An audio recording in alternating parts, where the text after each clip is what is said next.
எது திவ்யாவுக்கும் திவாருக்கும் சண்டை என்னடா சொல்றீங்கன்னு சொல்லிட்டு டைட்டில் தமிழ்ல பார்த்து வந்துருப்பீங்க.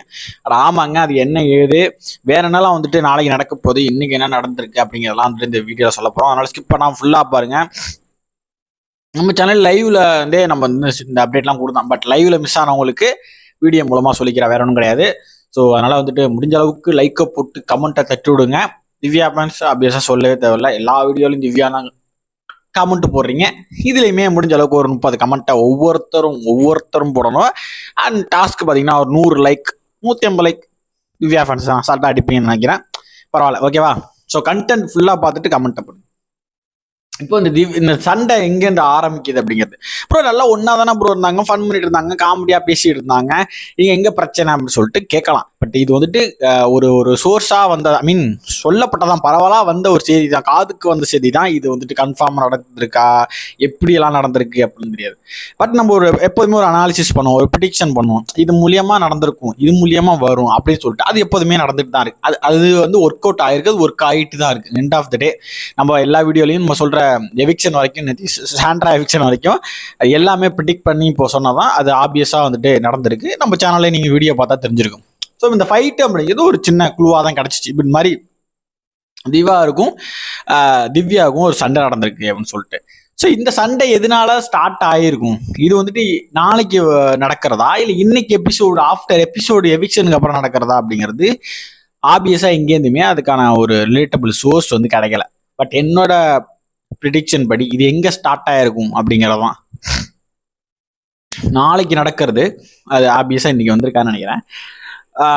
திவ்யாவுக்கும் எங்க ஆரம்பிக்குதுன்னா, சாண்ட்ராவோட எவிக்ஷனுக்கு அப்புறம் அந்த எவிக்ஷன் அறிவிக்கிறாங்களே, மேபி சாண்ட்ரா கிளம்புன பிறகு சாண்ட்ரா வந்துட்டு இவர் வந்துட்டு பிரவீன் காந்தியோட ட்ரிகர் பண்ணிக்கலாம், பேசியிருக்கலாம். திவா இந்த மாதிரி சொல்லிக்கிட்டே இருந்தான், இவங்க வந்துட்டு வினோத் வந்துட்டு சபரி வின் பண்ணணும், இவங்க சாண்ட்ரா கிட்டே சொல்லியிருக்கும் போது சபரி ஜெயிக்கணும் அப்படின்னு சொல்லும் போது சாண்ட்ரா அஃபெக்ட் ஆவாங்க அப்படிங்கும்போது, இல்லை அக்காலாம் ஒன்றும் அஃபெக்ட் ஆக மாட்டான்னு அங்கே ஒன்று பேசியிருப்பான்ல.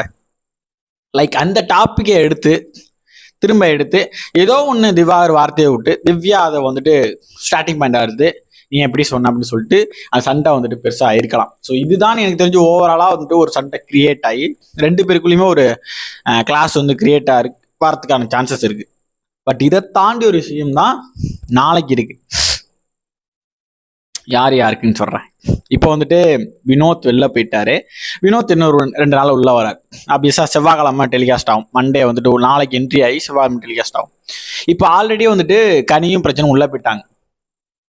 இங்கதான் பயங்கரமான பாமான ஒரு வார் வந்து நடக்க போகுது அப்படின்னு நான் சொல்றேன்.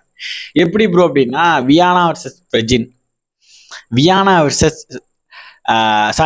ரம்யா ஜோ வர்சஸ் பிரஜின், இந்த மாதிரி கெமி ஐ திங்க் வருவாங்களான்னு தெரியல. பட் இந்த 2 பேருக்குள்ளேயும் ஓகேவா, இந்த ஒரு 3 பேருக்குள்ள பயங்கரமான ஒரு சண்டை வந்து வரப்போகுது. அது நீங்க எபிசோட் பார்த்துருந்தா உங்களுக்கு புரிஞ்சிருக்கும். ஏன்னா அந்த அளவுக்கு வந்து சாண்ட்ரா வச்சு செஞ்சிருக்கிறாங்க. ஃப்ரண்ட்ல பேசாம பேக் சைட்ல பேசியிருக்கிறாங்க. அதுவும் வியானா எக்ஸ்பெஷலி. ரம்யாஜ் கூட ஃப்ரண்ட்லயும் பேசிட்டு பேக்லயும் போயிருக்கு.